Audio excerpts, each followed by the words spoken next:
Robichaux is joining me today. Once again, he's going to provide some updates on what's been happening over in Afghanistan. Of course, he's a former Force Recon Marine. Chad, thanks so much for joining me again. I so appreciate it. No, thanks for having me back on. Of course. Now, it's been just a little over a week since you last joined me. So much has happened in Afghanistan, but I first want to start with some updates that you could provide about what you've been up to. Well, we, as you and I mentioned before in our show, there was and you took really strong interest in it, which I thought was great. But my interpreter, Aziz, in many of my books that I wrote about him, and I called him Bashir because I never wanted to put his life in jeopardy. So now I could actually openly call him Aziz. And the reason I can is, because I was so focused on going and get this guy. We applied for his SIV visa, special immigrant visa, back in 2015. It's a very broken system. The State Department has done a terrible job with all these of our allies' immigration process. And as I predicted and seen the outcome of the pullout and the way I could see this administration would pull out, I knew that it was going to fall apart faster than anybody could handle, and that I needed to get my friend out and his family. And so I began an effort, talk to Richard McGinnis, who works with you. And because one of the things we were going to do first was we was going to make a cover story of going in and do media and then sneak him out that way. And then we ended up having another plan, and which I won't say the plan, but we were going to execute this plan to sneak him and his family out. And so we started I got some money together, got about $100,000 together, and we started this plan to get him out. And as I started putting a team together and other special operations guys together and executing this rescue plan for my friend and his family, I started to realize that there were other people who love their interpreters as well and want to get them out. I had this special relationship with Aziz. We worked together, and just the two of us, not like he wasn't an interpreter in a big unit. It was just the two of us. We'd, run around the mountains doing special operations missions together and supporting this JSOC task force I was on. I was in his home and ate with his family and played with his kids, and we were very, very close, and for 8 deployments. But I realized I wasn't the only one that had that kind of relationship with interpreters, and other people did. So I ran into these other guys that wanted to do the same thing. And then we were talking about it, strategizing a plan. And during that time, we found out there was 3,000 orphans there. And they said, hey, look, we love our interpreters, but we have the ability to do this. Let's get these women out. And so we worked a relationship with a foreign government and their military to allow us to work with them and to build a plan to be able to clandestinely go in and get certain groups of people, move them onto the HKIA airport, which is the airport in Kabul, and then utilize charter planes and some of the military aircrafts from the country I'm in right now. An amazing country. I wish I could tell you who they are because I'm so thankful for them and the amazing work they've done. And we worked with them, and we used their military aircraft and their brave pilots to fly in. And we've been day and night for the last 10 days doing this. About the last 6 or 7 days, we've been going in and doing these rescues. And we started with one guy, Aziz, and his family, and we got them out. In fact, we had to stop him from wanting to save people on his way out because he wanting to save everyone. We got him and his family out. So happy that we got him out.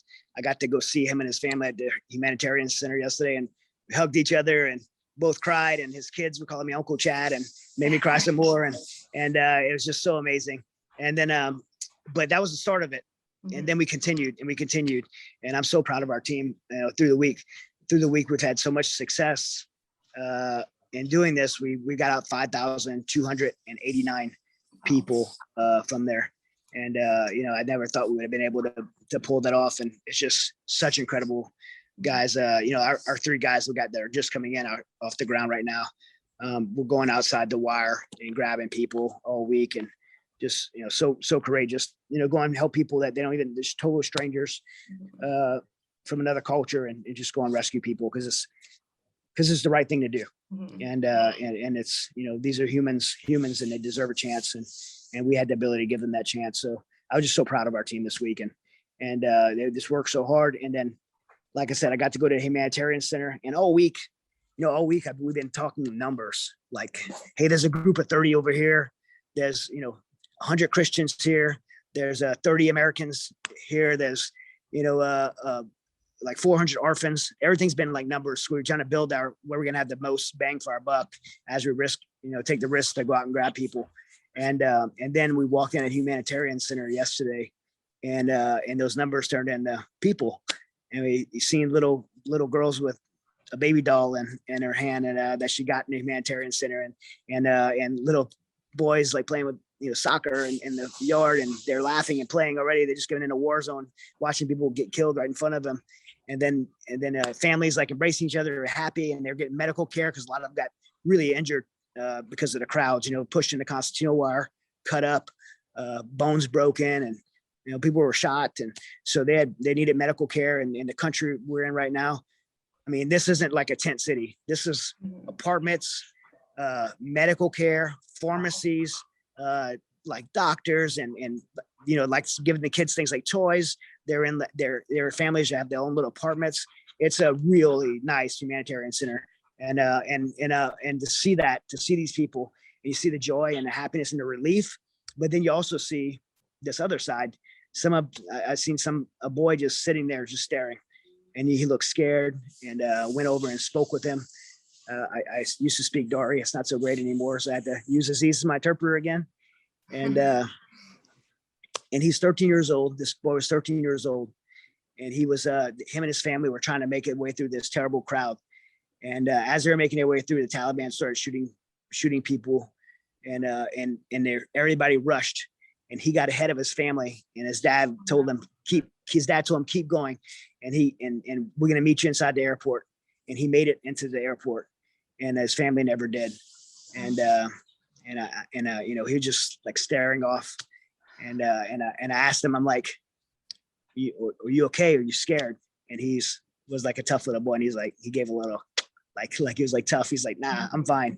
And I'm like, it's okay to be sad right now.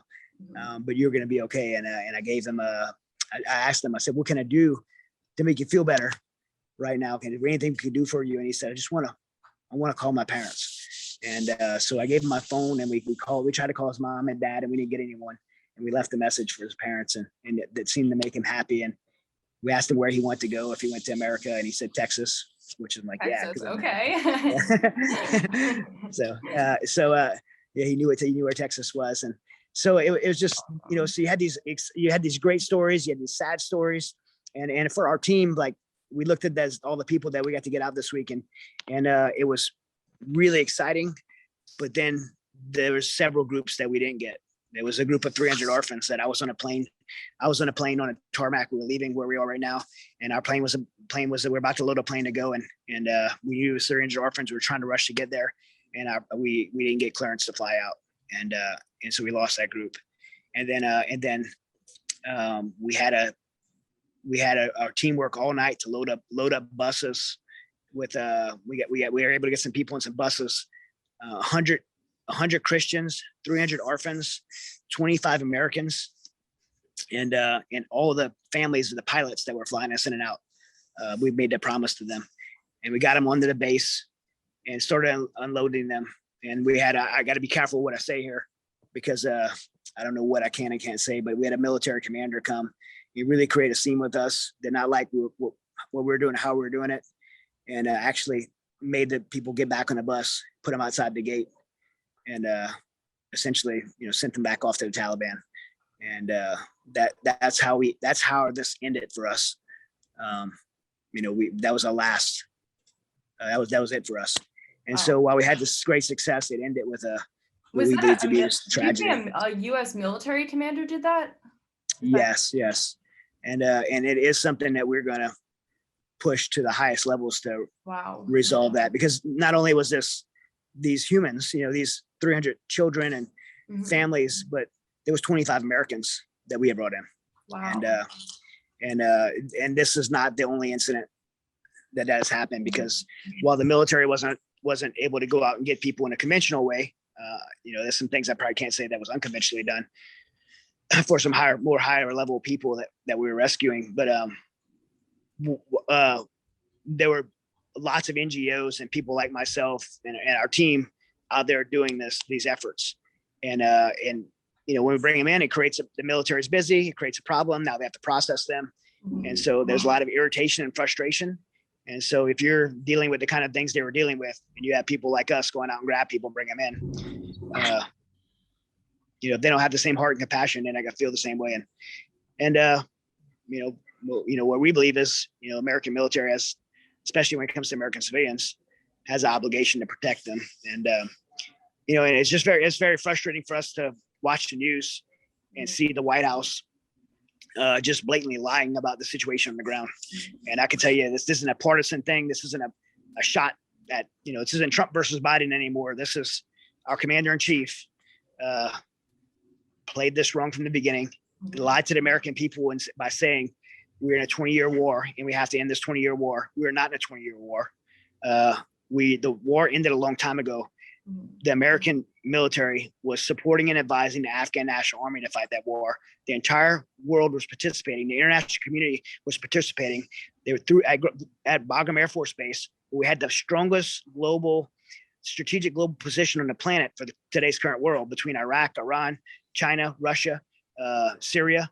And we only had 4,000 troops there, and it was working. The world was safe from terrorism. The ANA was able to fight off the Taliban with our support, and we only had 4,000 troops there. One time we had 2,500 troops there, and everybody talks about President Trump was planning to do withdrawal.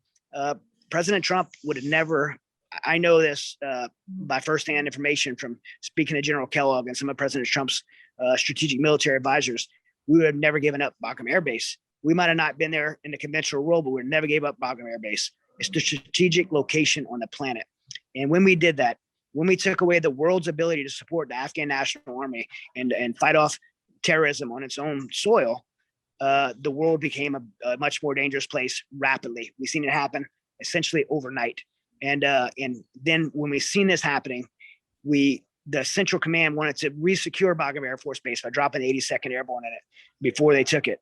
With our military equipment there, with our $82 billion in the military equipment there, or I think 82 or 84, and the White House stopped Central Command from doing that, shut them down. We watched the Taliban converge on Kabul, and when we watched the Taliban converge on Kabul, we didn't evacuate our civilians, our American citizens, and our allies. We didn't even warn them they were coming. In fact, we recklessly moved our military out, gave up our air base before we even attempted to even warn our civilians. And then we give up our embassy. And then as the Taliban surround the airport, the White House takes away the NEO operation, which is a non-combatant evacuation operation, which is the military DoD function and role, mainly run by a SOCOM or JSOC unit to do non-combatant evacuation in a hostile zone in the world. And they took that mission and gave it to the State Department, who knows nothing about NEO operations. They're not supposed to run NEO operations. They don't know how, they're not equipped. And the State Department essentially ran that airport like they would an embassy. If you can make it on U.S. soil, you're safe. If you don't, we can't help you. And the military essentially was a resource of the State Department. So everything the military did, including that commander, sending that bus away, it comes from the direction of the State Department, who's being governed by the White House. And we've seen the catastrophe that scenario created, not only to the Afghans, not only to our American citizens who couldn't get on, but we've seen the loss of 13 U.S. service members yesterday because they're sitting there on a line without being able to fight back. When you stand there long enough in front of the enemy, it's like being in a boxing match. Imagine being in a boxing match and you put your hands up in front of your face, to defend yourself, but you can't punch back. Eventually, you're going to get punched in the mouth, and we got punched in the mouth yesterday because our troops weren't allowed to fight back, and it cost Americans lives. And the White House is directly responsible for that. The State Department is directly responsible for the loss of those lives, and not only that, but what about the loss of the 10? We lost 10,000, and I'm hearing now maybe up to 20,000 American citizens on the ground. This is the biggest. This isn't going to be. It already is the biggest hostage situation in American history. White House Press Secretary Jen Psaki has been calling these airlift efforts, the biggest in United States history. Even though I believe at least this could have been avoided, you've gone through great lengths to help people out, to help fellow Americans out, to help, as you mentioned, your interpreter out and his family get out of Afghanistan. How could this have been avoided from the start? I mean, if we knew, okay, we're getting out by August 31st, when should we have started evacuating people? Well, first, to answer that, I'll kind of reemphasize my point. We were have because I think it's so important everybody understands this. We had 4,000 troops there. This wasn't a 20-year war. Why did we have to leave? Every military advisor, even in this administration, advised the president against it. The intelligence community advised against it. But we have 4,000 there. We have 80,000 in Japan, still since World War II. We have 40,000 in Germany since World War II. We have 30,000 in South Korea since the Korean War. So what's the urgency? What was the imminence to leave Afghanistan in the first place? And the only answer I have, and maybe it sounds like a conspiracy, but I'm not making any conspiracy theories here. I'm just going to point out a fact. Who has the benefit from the U.S. military pulling out of Afghanistan? Mm-hmm. And the only person that has the benefit is, one, the Taliban, but that's not a big enough influence. Who else? China. China wants the Hindu Kush mineral rights for cellular data. To mine those mineral rights, it's worth trillions of dollars for cellular data, for electronic data, like talking about satellites, stuff to build satellites, to build Tesla. Tesla's factory is there now. Trillions of dollars in in the Hindu Kush mountains, and they wanted it forever. I've been saying this for months now.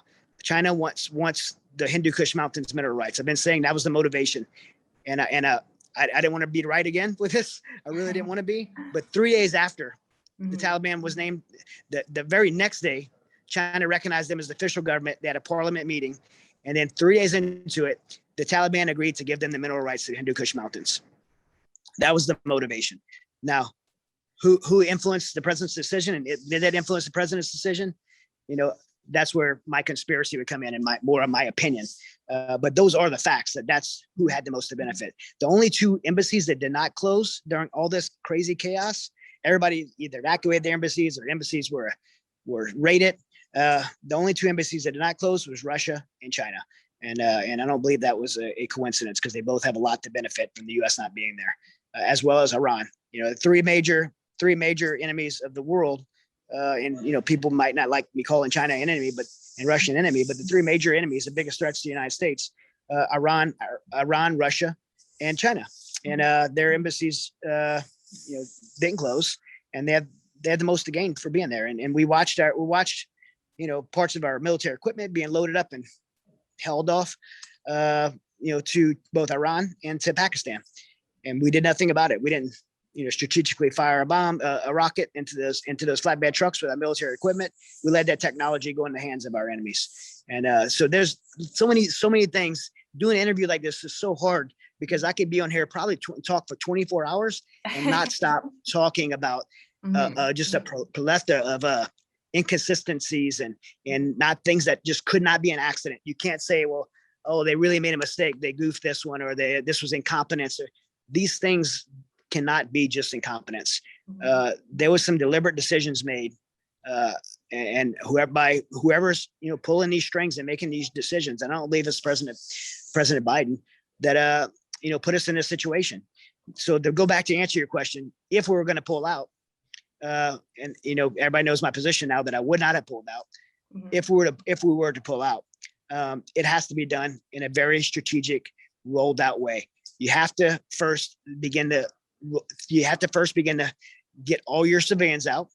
You have to kind of test how the ANA, as you take things away from the ANA, the Afghan National Army, how are they going to be able to continue to fight? So you really know what kind of support they need.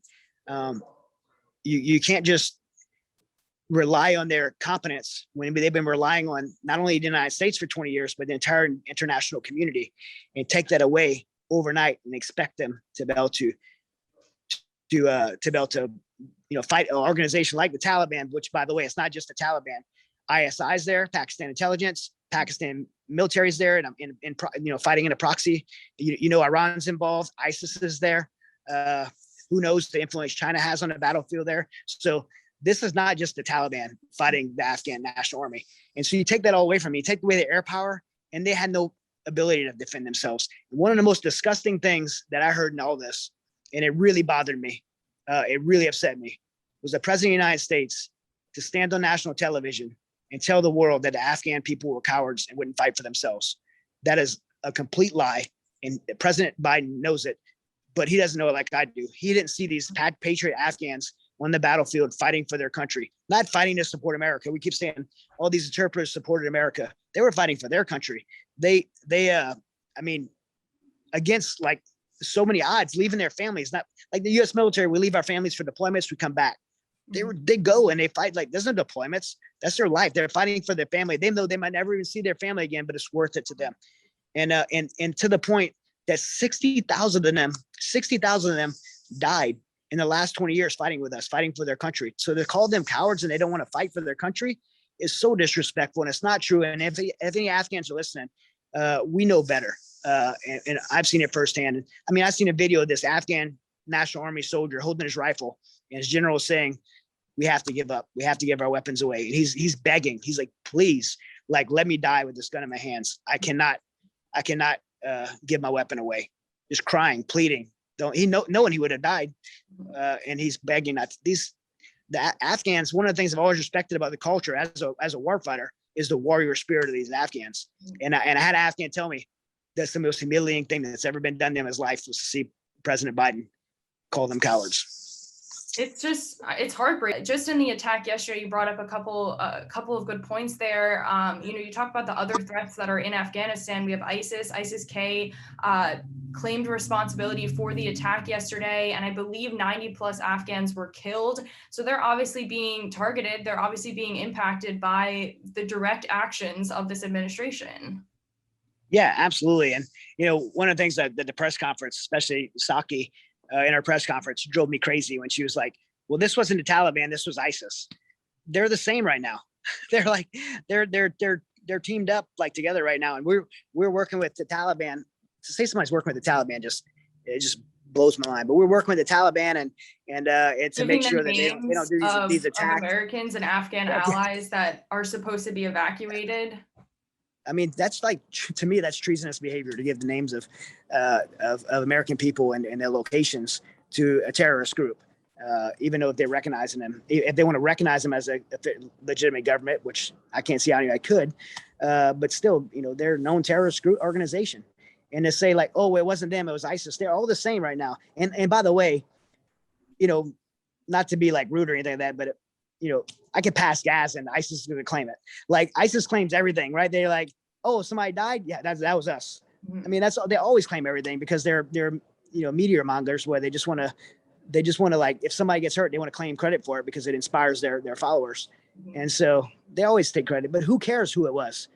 It was the Taliban is there. They're in charge. They're responsible. And they're allowing ISIS to be there. They're ISIS's allies now.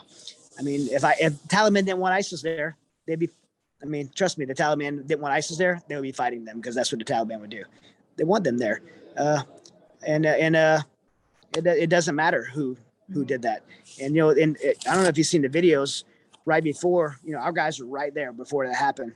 And right before these people were just waving their passports and smiling at cameras. And, then, like you said, probably close to 100 of them had died. Another 150 or so are, brutally injured.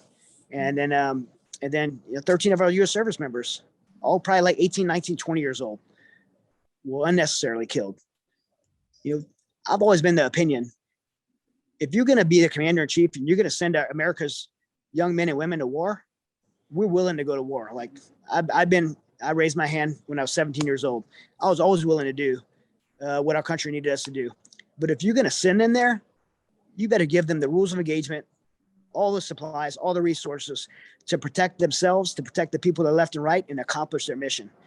We've seen this under Obama, the amount of deaths that you've seen, that the variation between President Bush, President Obama, and Vice Biden, who is the vice president, and then President Trump, the differential in deaths and battlefield injuries is, I don't remember the numbers offhand, but if I told you numbers, it's mind-blowing in difference. And the difference in those situations were the rules of engagement.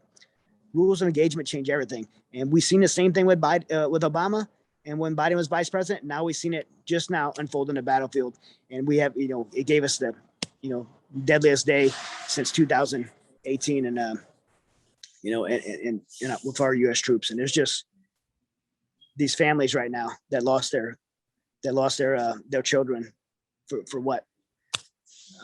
Yeah, that I was actually just going to bring up that point about being the deadliest day, and I believe over the next couple of days, and I really do hope that I'm wrong about this, but obviously, you talked about this earlier, with us just the military sort of just being there, like you said, putting up your, like, not being able to fight back. I mean, do you expect there to be more attacks?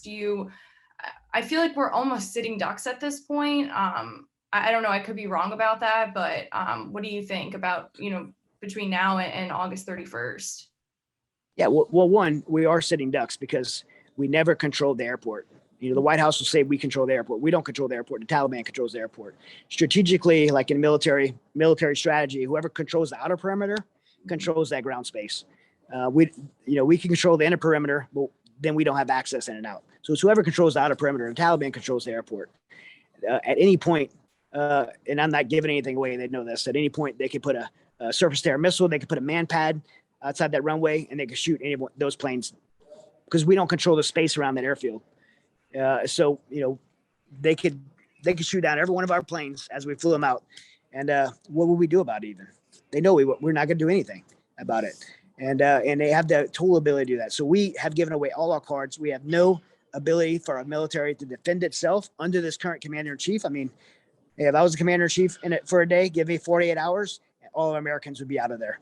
We have the strongest military in the world. We don't negotiate and ask for permission from terrorists. We tell them, we are going in to get our people, get out of the streets, get out of the road, or you're going to die. And we're not going to play around. And we have the ability to do that. We have the strength to do that. We have the willing and able military, the strongest military in the world that's capable of doing that. What we're lacking is a commander in chief that has the courage to lead and the will to do what's right. And he's going to let American citizens, for the first time in history, be left on foreign soil in the hands of an enemy because we don't have the courage of a leader to say, you're not giving me a deadline. You know when the deadline is? When we get our people out. That's when the deadline is. There's no deadline. I don't have to negotiate a date. When the last Americans out of Afghanistan, that's the deadline. So if you want us out, then let us get our people, or you're going to die. I mean, this is how America, the American military is poised to do this. I mean, this is not as problematic a thing as it looked. So answer I keep deviating because I'm, No, there is a lot to talk about. No worries at all. But like, to answer your question about, like, do I think there's going to be another attack? Absolutely do. I knew they would before we left. And the reason I knew they would be attacked before we left is because I read history books.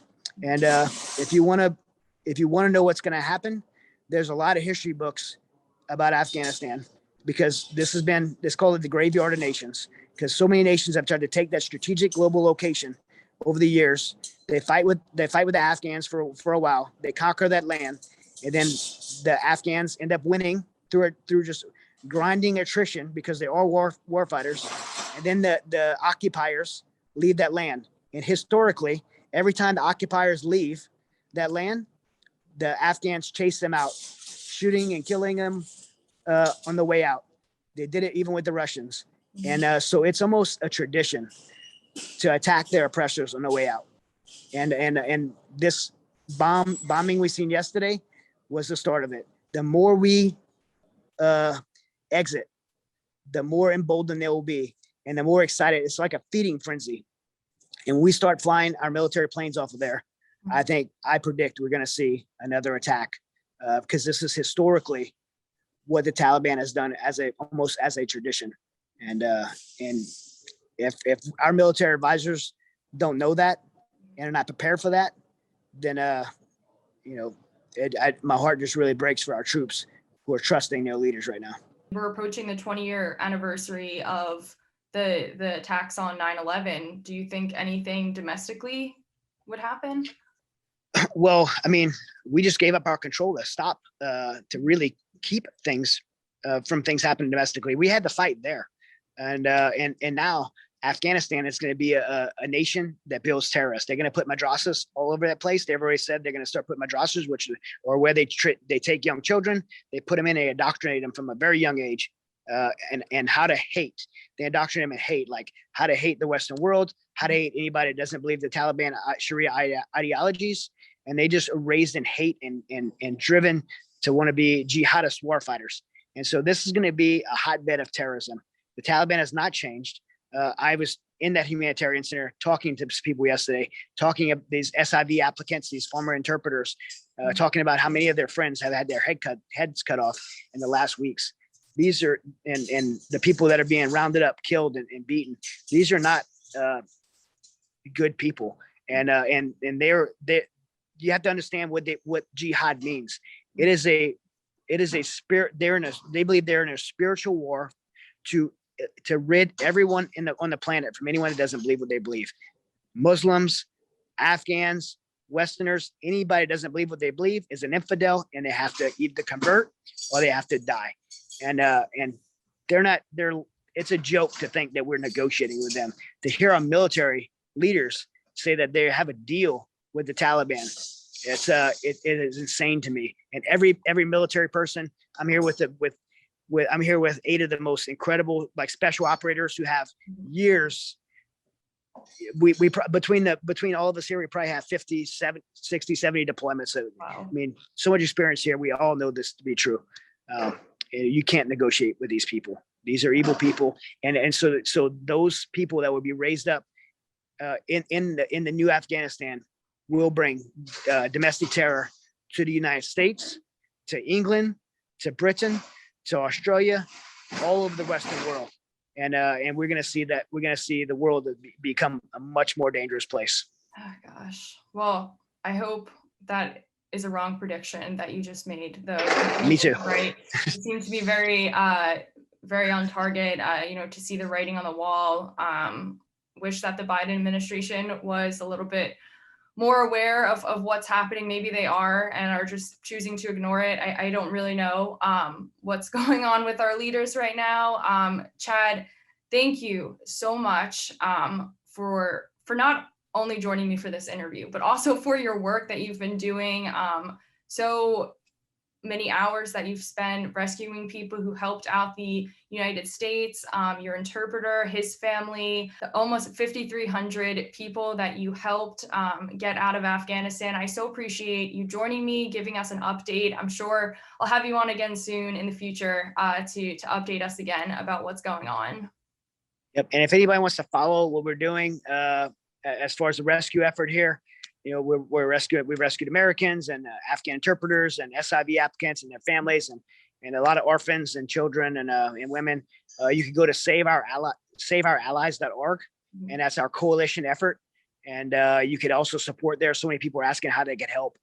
What we're doing has been very expensive, but so many amazing Americans have stepped up and to help.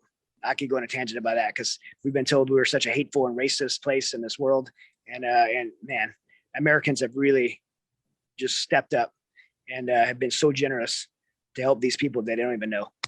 And people from both sides of the aisle, Republicans, Democrats, conservatives, liberals, just want to be, help humans and do the right thing. And I've been very proud. I've been embarrassed of our government, but proud of our country. So thank you.